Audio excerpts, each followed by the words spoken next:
I'm Zach Northern, valve technician at Applied Control.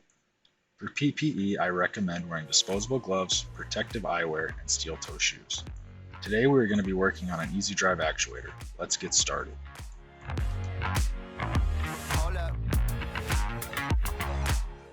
This is an EasyDrive.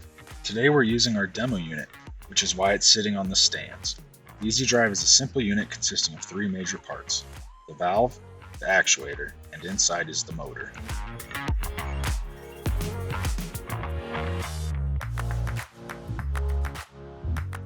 Tools you'll need include flathead screwdriver, 532 Allen, crescent wrench, small hammer, torque bit size T20, pick, 1 1/8" wrench, small punch, metal hammer, rubber mallet, torque wrench, anti-seize, a drill, and a towel. The first step is to make sure that the valve is not fully seated so you do not damage the plug when you separate the actuator from the valve body. Remove the lid and take off the nut that holds the valve stem in place.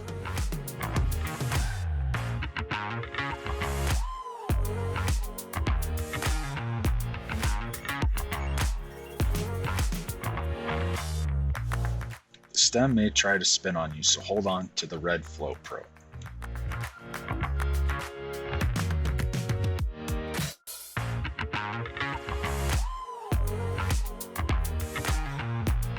Next, remove the red Flow Pro.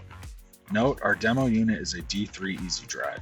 If you are working on a D4, you will not have the red Flow Pro, and you can skip this step.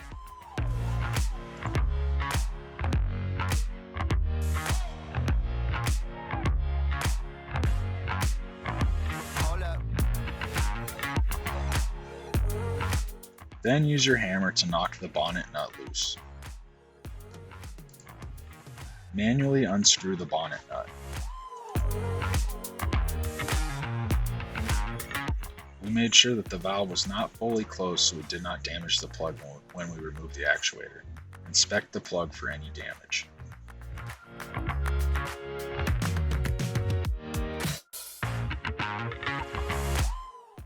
Next, we need to take off the packing retainer with our 1 1/8" wrench.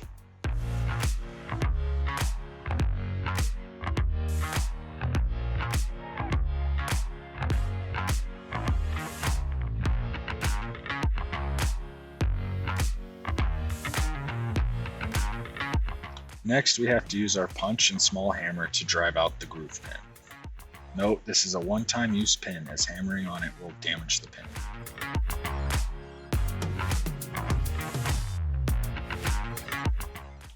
Unscrew the plug. Once you start unscrewing, there are some Belleville springs that can fall out, so be careful.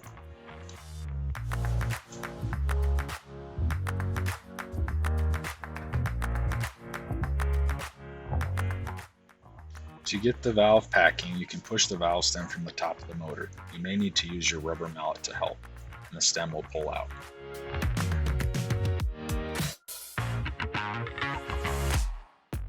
There is still packing inside of the valve, so we'll use the pick to gently take out the remaining packing.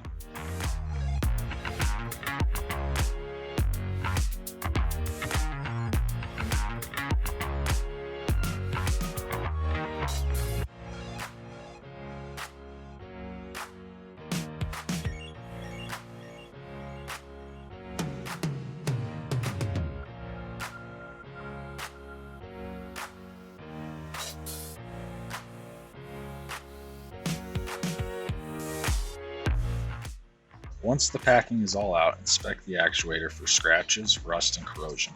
If there is any damage, clean it up or replace the actuator.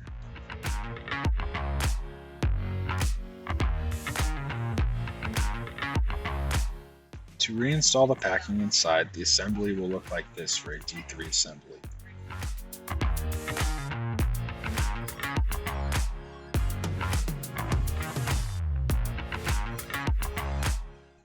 First, insert the silver upper packing spacer. Note, there are two packing spacers in a D3. They are the same size. In a D4, they are different sizes, so pay attention to which one goes first. Next is the white upper anti-extrusion washer. Note that there are two of these and they are the same in both the D3 and the D4. The packing kit will come with grease that you'll want to make sure is on the third piece.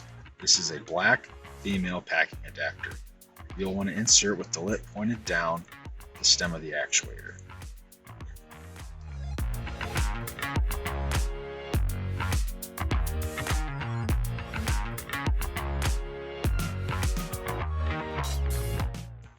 Next is a white packing ring. Make sure the conical shape is pointing up.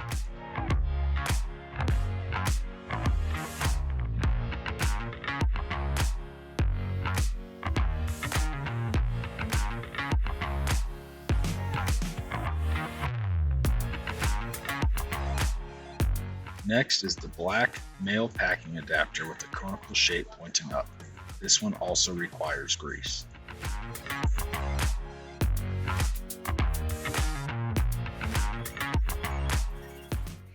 Lastly, there is the white lower anti-extrusion washer, followed by the silver lower packing spacer. For more details on reinstalling the packing, please review the appropriate Fisher instruction manual, D3 or D4.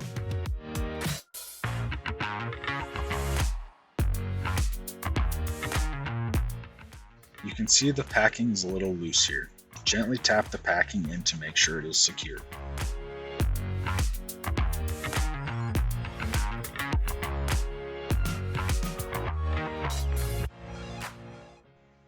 Now you can see the packing is secure and not wiggling around. This is ideal. Next, inspect your valve stem before inserting. Make sure there are no scratches and gouges, and make sure that the threads are in good shape. If everything looks good, go ahead and insert the stem. The hole should be at the bottom of the stem.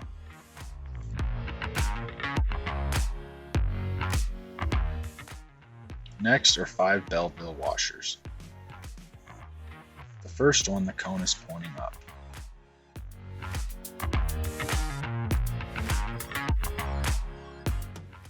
The second washer is the cone is pointing down.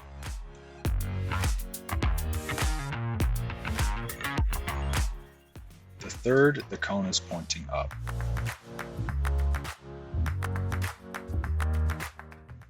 The fourth is pointing down. The final one, the cone is pointing up. For more details on the Belleville washer orientation, please review the appropriate Fisher instruction manual, D3 or D4. These are available on our website, appliedcontrol.com.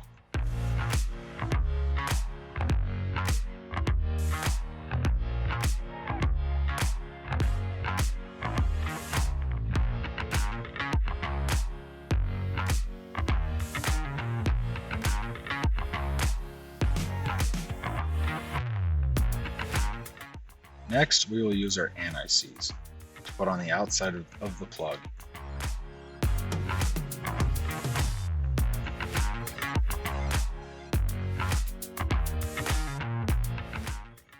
As well as the threads.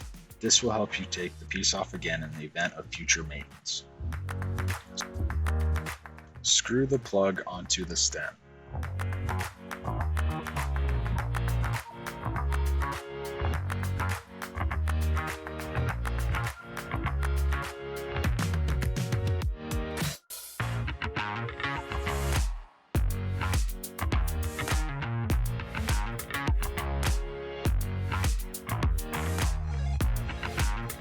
Line up the hole in the valve stem with the hole in the plug.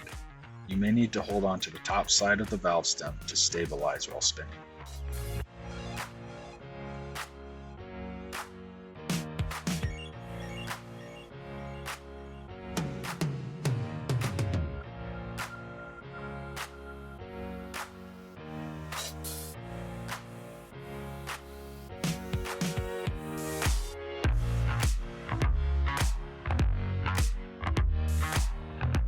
When you have the holes lined up, insert your new pin by tapping it gently with your hammer.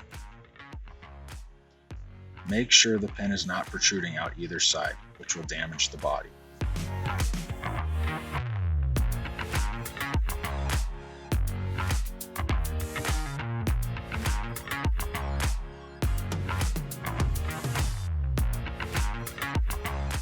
Grab the packing retainer and add anti-seize before screwing it back on.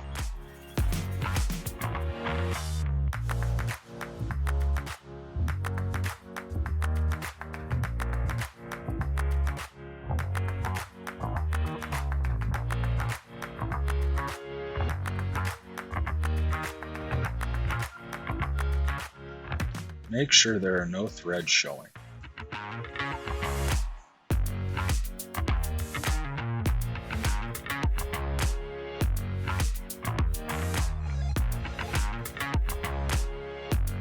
Once there are no threads showing, grab your torque wrench and set it to 60 pounds and torque the packing retainer for a secure connection.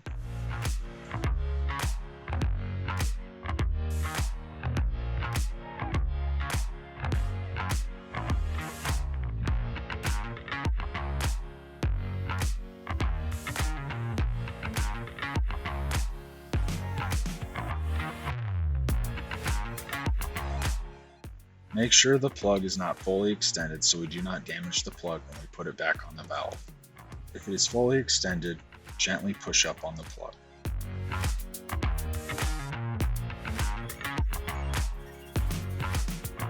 To install the actuator back on, gently place it on the valve body.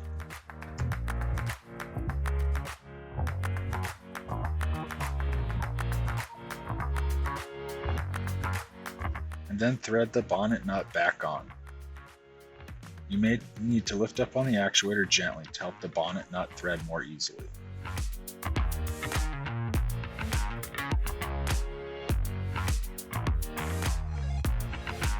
To tighten, hit the bonnet nut with your hammer.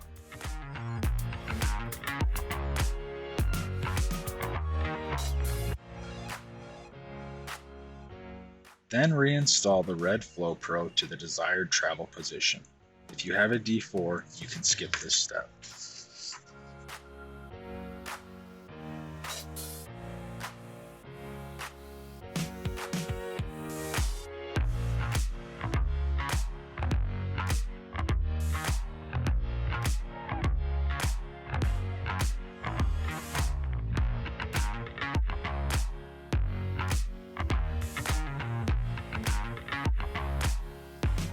Lastly, put the nut back on the valve stem and tighten.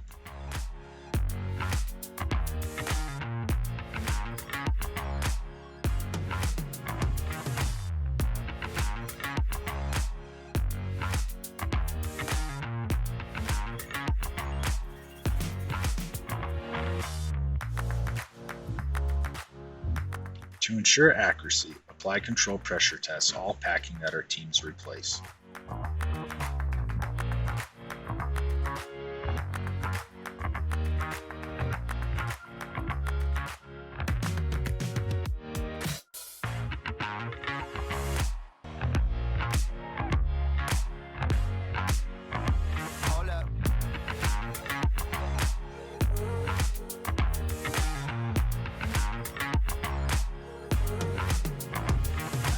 We always recommend calibrating equipment after performing work like this before putting it back into service.